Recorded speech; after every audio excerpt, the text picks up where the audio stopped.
the president of AAUW for the Watertown branch. Appreciate you all coming. So let's get right into our great new next speaker. It's Heike Heemann, and she is a business coach with several decades of marketing and sales experience, and she's passionate about helping others shine in their careers and uses her skill set to coach mid-career professionals and using LinkedIn, which totally I can't get, to make the best first impression for potential clients, recruiters, hiring managers. And she also helps career women improve their confidence and their networking skills and leadership and public speaking skills. Come on in, Nancy. So, you can go for your full 45 like we talked about you're supposed to, and we'll just kind of wing it from there. All right? Just, yeah. I will, yes, so it's 1:45 now, we'll be done at 11:30. Awesome. 11:25.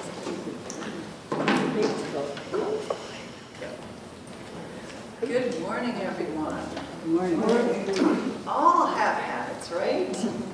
A lot of them try to start habits with New Year's resolutions. It's a new year, it's a great time to start something new, but you can start something new on a Monday, or on your birthday, or when there is some kind of an event that marks some kind of a point in your life, or you get to start something tomorrow. But why do most New Year's resolutions not start? Or let's back up. How long do you think most New Year's resolutions last? 3 weeks. 3 weeks. Very good guess. 90% last and actually get implemented, but 43% are done by the end of January. So they don't last because, now it's not getting, Is it bad? no? Okay. No, there we go. Because they're either too ambitious, too generic, or they rely on willpower. But the way you set up a new habit is actually by having systems in place to make it work. Goals without plans are just wishes, as per Antoine de Saint-Exupéry, a French philosopher, and that still holds true. They say a goal without a deadline is but a dream, so we all need to have systems in place in order to make a new habit work. Now, we've already gone over that, we'll just skip right down. So in terms of what we'll talk about is the habit loop itself. What is it? How did they come up with this concept of a habit loop? Why is it important? And then how to harness its components in order to really solidify your habits going forward. So our brain loves habits because they save energy. Anytime you have to sit back and make a decision, that costs your brain precious resources and calories. So it actually makes it easy. It wants us to have habits in our daily life. And here's another audience question. How much of your daily task, of your daily decisions, do you think is habit? Is kind of automated? 90%. 90%? Not quite that high? 75. 25? 20? No, it is 40 to 50%.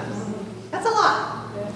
And that that starts early in the morning. Do you first go to the kitchen to turn on that coffee pot, or do you first go brush your teeth, or do you first take a shower? Those are no longer decisions because it's habit, it's automatic. And we have these automatic things happening throughout the day. So part of developing new habits is to even become aware of the habits we already have. Sometimes it's good to write down what it is that we do on a daily or a weekly basis to even figure out, did I consciously decide on this, or was that just kind of because I always do it that way? Did I stop at Starbucks on the way to work because, well, it's a routine, or did I really need that coffee this morning? So what we repeatedly do, so excellence really is based on habits. And that's because it builds our skill level too. habits aren't just do you brush your teeth or do you go work out, but it could be tied to learning. It could be tied to growth in your job or in your personal life. So a lot of this routine kind of habitual behavior can really accelerate your growth. Which is why James Clear, a famous author whose book, Atomic Habits, most of this presentation is based on, says try for just a 1% improvement every day. Even just a 1% improvement daily will result in a 37% improvement in just 1 year. So do you want to become a writer and write your autobiography or a book on an expertise you have? Do you want to become an athlete in a certain sport? Pickleball is my list. Just shoot for 1%. Don't shoot for the moon right off the bat, because that's when people give up. So here's the book cover. 15 million copies sold to date. I've read it more than once. It's really a well-researched book. There are other books out there as well, of course, but this one is probably in the top. So out of this book, there are 3 lessons. The first one is small habits make a big difference. We already talked about the 1% difference, but it also ties into how do you start a habit. You want to start it not just small, you want to start it tiny. We'll go a little bit into that later. Number 2, forget about setting the goals, but figure out the systems that you need in place to achieve the goals. So don't think about the 10 pounds you want to reduce in your weight, but what do you need to do different on a daily basis to achieve that? So is it that you don't stop at Starbucks because all their coffee has a lot of sugar in it? Or is it that you need to add more fruits and vegetables to your food intake? How do you do that? Maybe with a bowl of fruit on your counter instead of having the fruit in the fridge. So focus on the systems. And then build identity-based habits. In other words, make it about the person you want to become. If you want to write a book, it's not about becoming an author. It's about becoming a writer. So how do you become a writer? You write every day. But it's about not the achievement of the book, but the habit and what it turns you as a person into. So the habit loop research was done by a lady and her team out in the California university system. And what they did is they had mice that they had running through a maze after they implanted electrodes in their brains. Now, it wasn't this kind of a complicated maze. It was a really simple one like this, which I'm not sure even qualifies for the word maze. But they would start the mouse in a little box that had a door. The door would open with a clicking sound, and then the mouse had the run of the rest of this maze. And you'd think you could probably smell the chocolate at the end and would just run straight through it, but actually wouldn't. It would stop and sniff and check, look around. Is there a cat anywhere? Is there any other kind of predator? Am I safe? Let me wait over here to see if there's any noise, kind of thing. So it would actually take a while for these mice to make it through this maze. Now, here you have a simulation of the brain waves of these mice. And on the first run through, you can see there's a lot of activity from beginning to end. It is up and down with those brain signals. And on run 150, there is this lull in the middle. So brain waves before the lull, that's when it's sitting in the cage, and then there's that clicking sound to open the cage door. And then it goes into routine. This is where the brain's calorie-saving portion happens, where the habit happens. And then at the end, it finds the chocolate and it goes back to its normal brain activity. And the same thing happens to us when we're driving to work and we were listening to the radio and we're like, was that light red or was it green? I don't remember how I got here. Well, it's because you drive that same path so often that you don't have to focus anymore. You can actually do something different along the way. So that's why our brains love habits. It is an energy saver. Now, the way this ties into the habit loop is you have a cue, a craving, a response, and a reward. Or in different wording, you notice something that creates this want. In the mouse's case, you have the door clicking, and then it's like, I want that chocolate. It has to run the maze, that's the doing, and then the liking is, it actually gets to consume the chocolate. So here's, it's just kind of laid out a little different, but same thing. So you have the cue, the craving, the response, and the reward. And once you get the reward, you want to start it over. And that's why it's called a habit loop. You want to keep doing it over and over and over. It's self-reinforcing. Part of it is the repetition. Part of it is the dopamine that your brain creates, and that makes you feel good. So it's a neurological feedback loop, and that you can use as the steps for creating and maintaining habits. So there are 4 simple steps for creating habits. It's called the 4 laws of behavior change. The cue, make it obvious what you want to do. The craving, make it attractive. The response, make it easy. And the reward, make it satisfying. So how do we do that? Make it obvious. Don't want to rely on motivation. You want to have your gym outfit already laid out either by your bed or in the bathroom when the first thing you want to do is go for a jog with your friend down the block.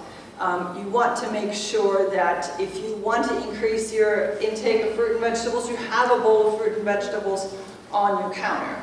I used to forget about snacking on the healthy stuff and reach for the chocolate until I put a bowl of cherry tomatoes and grapes on, and some baby carrots on my counter. They're all finger food. I can just grab as I'm walking by, and I have a little snack. I don't have to reach for that chocolate bar. Makes a huge difference. So don't rely on motivation. Formulate your intention. So have a plan. I will meet Susie for a run at 7:30 in the morning at the corner where our streets meet. Formulate it out. What is it you're going to do? Preferably, if you can, with someone else. It's your accountability partner. And set that kind of in stone. Repeat that for yourself every day so you know exactly what you're going to do and when you're going to do it. And make it obvious. So the water education system in Colorado put up this billboard, if you will. It's actually barrels, like big oil drums, stacked on top of each other, because they were really trying to make sure that people paid attention to the amount of water that's wasted with a dripping faucet, a running toilet, a running bathtub. So how can you make it obvious in your environment that there is some change that you want to implement? Use cues and triggers to help you. Now, cues and triggers consist of different categories. So one of them is the time of day. What do you do before or after breakfast, let's say? Or when you get to work, what's the first thing you do? Or when you come home after shopping, what's the first thing you do? So it's time of day. Then we have your emotional state. What is the first thing you do when you're upset? Do you call a friend? Do you reach for a candy bar or the ice cream in the freezer? What is your first thing that you do? So what's the trigger? And then what's currently your reward? Because eventually you want to replace that. Another trigger could be location. If you take a drive past a Starbucks every day and you want to lose weight, then maybe you need to change your route to work. So that one is location based. You see the sign and there off you go to buy the coffee. Another one could be other people.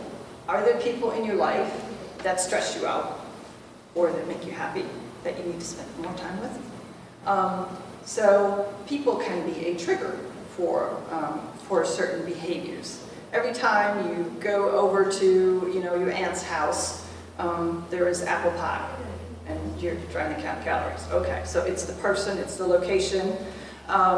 So you want to pay attention to that. And then the last one is the immediately preceding action. And that's actually one that you can really use for creating and making habits stick. It could be that, let's say, you've never flossed in your life. Well, the best time to floss is right after you brush your teeth. You already brush your teeth. The immediately preceding action can be, I brushed my teeth, now I'm going to floss my teeth. So you can buddy up habits, a new one and an old one. And that's really kind of helpful. And that's called habit stacking. So you stack a new habit on top of an old one that you already have that's established. That way it's easier to go along with a new one. Now, in terms of the craving, you want to make it attractive. You're not very likely to work out in that place on the left. You want it clean, you want the equipment to be working. So whatever the new habit is that you want to really work on, you got to make it attractive. If it's working out, then maybe you need a new workout outfit or a new comfortable pair of shoes. So really think about what can make this new habit that right now you perceive as difficult and maybe even unpleasant, you don't want to do it, what can make it more attractive to you? If you want to add fruits and vegetables, that's a really nice presentation. The other thing is team up with somebody else. It could be just your running buddy, or it could be a group like you have here at the AAUW group. It could be a mastermind if you're trying to get a business off the ground. But surround yourself with people that have similar goals and that can support you, especially when you fall off the wagon. But where they have the same intentions and really can support you, you can support them. It makes a big difference. That's one of the reasons Weight Watchers is so successful. Besides the check-ins that are the accountability, it's that team spirit. You're not doing this alone, and you regularly see people that are doing it, so if they can do it, then you can do it. Another thing you can do is create a motivational ritual. Let's say you have a task, like you want to write your autobiography. Then maybe before you sit down to write, which right now is a drag because you're not doing it and you feel like it's difficult, maybe you make yourself your favorite cup of tea. One of my habits for kind of getting into the day is I do some of the New York Times puzzles, like the Spelling Bee and Wordle and some of those. And the nice thing with those is you get one chance a day. I can't get stuck like on another game where I can play game after game after game, and now that game becomes a habit when that's not what I want. I just want to transition into this habit, and this is my transition. Is I get to play 3 or 4 of these games. They're one-offs, they're done in 5 minutes, and now I'm no longer thinking about whatever I did before. I'm ready to sit at my desk and do what I need to do. So if you can create some kind of a ritual to start into this new habit, that can help you solidify it. You want to make the next step easy. So what can make it easier for you to work out, to, as I mentioned earlier, add fruits and vegetables to your diet, or do that writing project? Do you have to maybe upgrade your computer software or buy new shoes? But figure out where your friction is, where things are a little more difficult, and then eliminate that friction to start that new habit. You want to automate things if you can. For instance, if you want to save money long term and take advantage of the interest rates and cumulative growth in your account, and just have it automatically withdrawn from your paycheck so it never lands in your regular checking account, but divert it right away to a savings account. That will automatically increase the chance that you will keep that money separate to save for long term. Because one of the difficulties with positive habits is that often the reward is delayed. If you want to lose weight, you can't do it by tomorrow. If you want to save $1 million, you can't do it by next week. But if you want to have something sweet, you can have that donut now. So it's the negative habit that's easy, and you get the reward right this minute, and then you have the problems with the added weight long term. With the good habits, it's the reverse, which is why it's so important to automate, to reduce friction as much as you can, and to team up with others to make that part easier. So you want to have a reward system in place when you do your new habit. And that might be difficult to figure out with some habits that have that longer term payoff. But one of the easy ways to get yourself a reward is to use some kind of a tracking mechanism. I mean, it could be just plain a wall calendar where you mark an X for every day that you have done this particular new habit. That way you have a visual. So you may skip a day here and there, because after all, it's new, you're still trying to get the swing of things. But at some point you get to the place where you don't want to interrupt that string of X's on your calendar. So just the fact that I did it again today, that is a reward in itself. Can you add another reward? If you're creative and it fits with your new habit, that's fantastic. Just make sure that the reward isn't creating another habit that has a detrimental effect. Like you don't want to go work out and then celebrate with a bowl of ice cream. That's kind of counterproductive. But find something that is a reward that you can get instantly after you perform that habit. It might be that you call a friend, or you play a game of mahjong, or call your grandkids. But have something that is an instant uplift and a reward to say, I did it, yay. And even if it is something as simple as on that picture to go, yay, even that physical celebration, and maybe you just dance around the living room, it has an impact on whether the habit will stick. So that is part of the reinforcement. True change is identity change. Every action you take is a vote for the type of person you want to become, if you think about it. So if you want to be a non-smoker, every day that you don't smoke is a vote for you to be not a non-smoker. Now, just as in any election, you don't have to have 100% of the votes. You will miss a step. You will miss a day. That's okay. The vote does not have to be unanimous. If you have that piece of cake, even though you're on a diet, that's okay. Just get back on the bandwagon.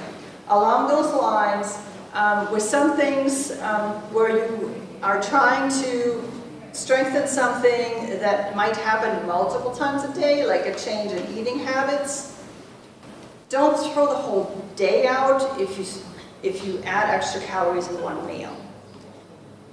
Then, I messed up breakfast, I'm back on the bandwagon at lunch, and I'm certainly going to fix myself a healthy dinner. So don't just make it full day chunks, especially if you fall off the bandwagon.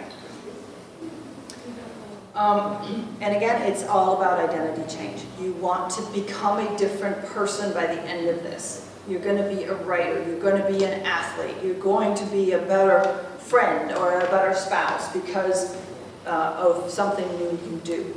So keep that in mind. Now, how to break a bad habit. It's always good to add new ones, but first we might have to break a couple bad ones to make room, right? You've got a busy schedule already, it's filled. So how do you break a bad habit? Reverse those 4 laws. So the first one is hide it.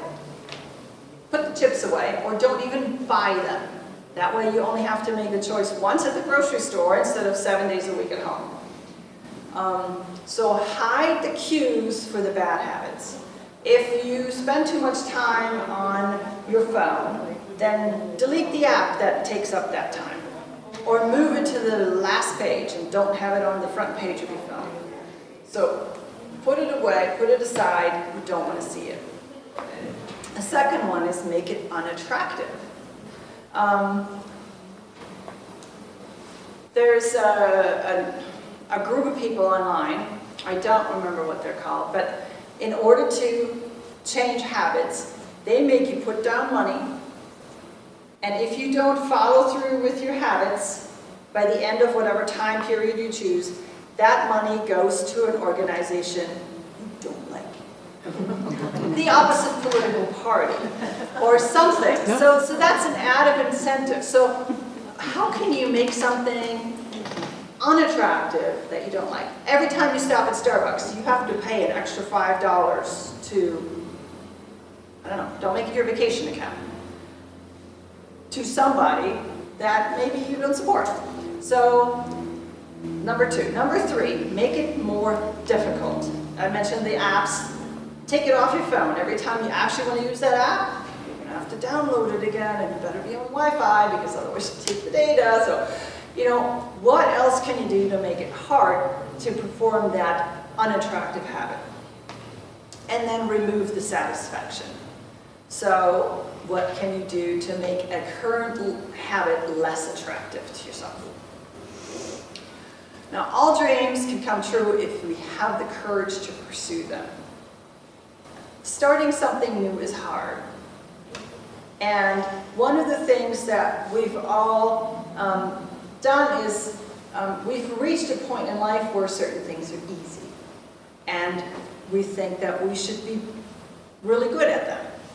So starting a new habit also requires a mindset of not being good at something and still going with it anyway. You have to have the courage to fail, which is okay because usually we learn more from failures than we learn from successes. Now, there are additional tips that we can use for creating habits. Number 1 is make a list. But after you make the list, pick only one. Don't start 5 new habits at the same time. Start with one. It's very important because otherwise things just get befuddled. And then don't just start small, start tiny. This sounds ridiculous, read one word. But by the time you've found a comfortable seat and opened the book and read one word, you're not going to just read one word. You're probably going to read at least a paragraph, even if it's some kind of difficult philosopher that requires you to read the same paragraph 3 times just to figure out what they said.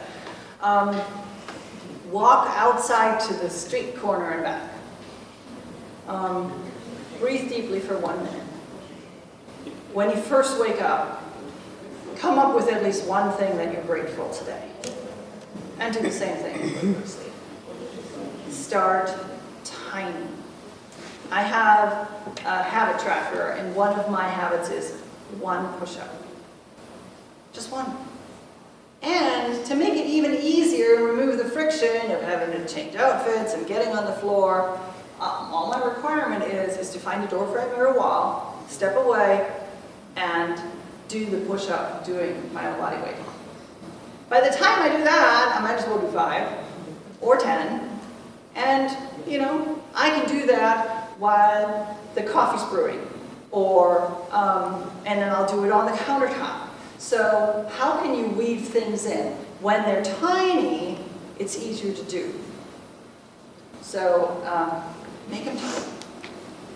Visualize yourself doing it. Even if right now is not the time for you to go out jogging, if you're sitting in the dentist's office, think about, tomorrow morning I'm going to go jogging with Sue, and we're going to meet at this street corner at 7:30 to head out and do this activity together. So visualize yourself doing this activity. You have to believe you can, which is another reason to make it tiny. Because without believing that you can do it, you're not going to proceed.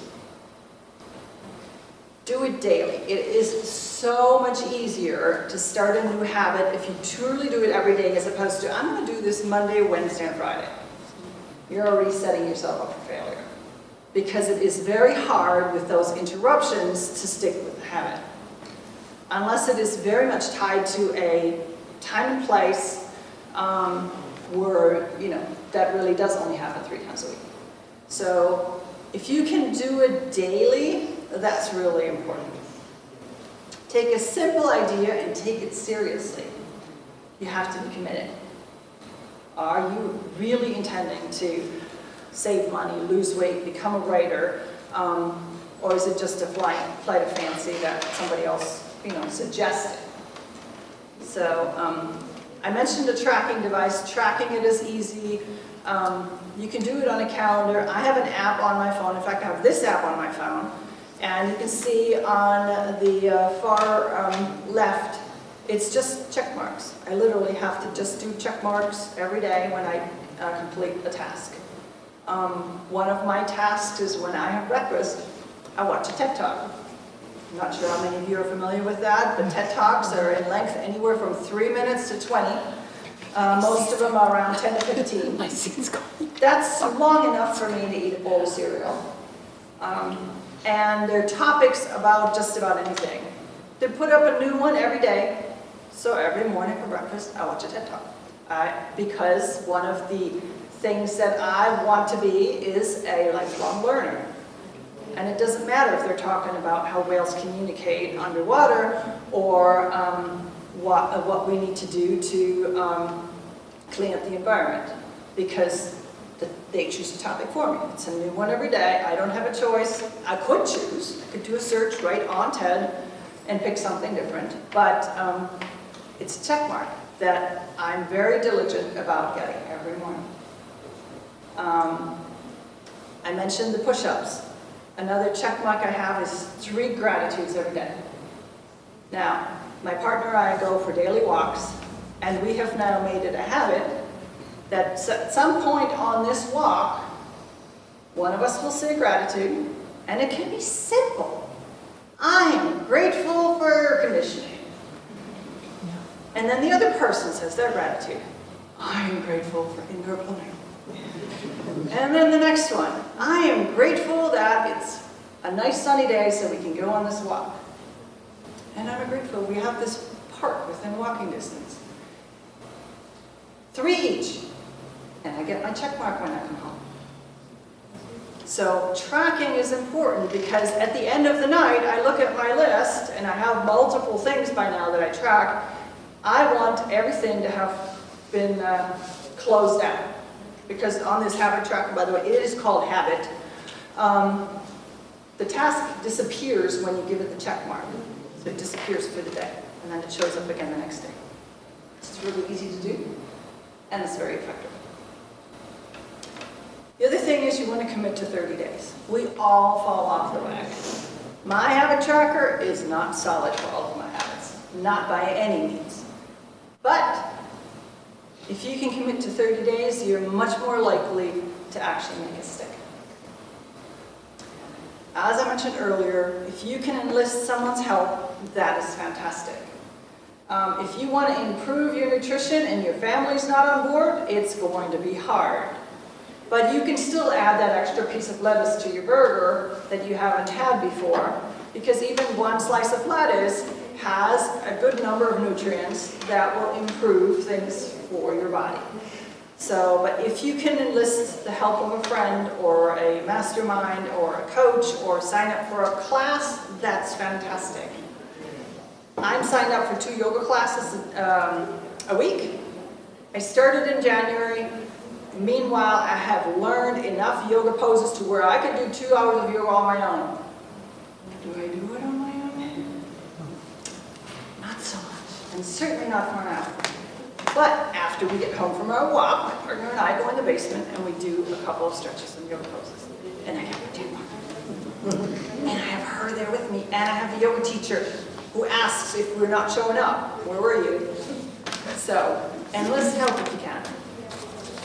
There's an African proverb, if you want to go fast, go alone, but if you want to go far, go with others. We all need a support system.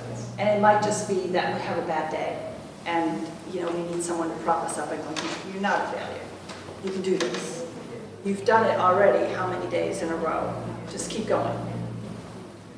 This one I mentioned earlier too, be uncomfortable with not being an expert at something new.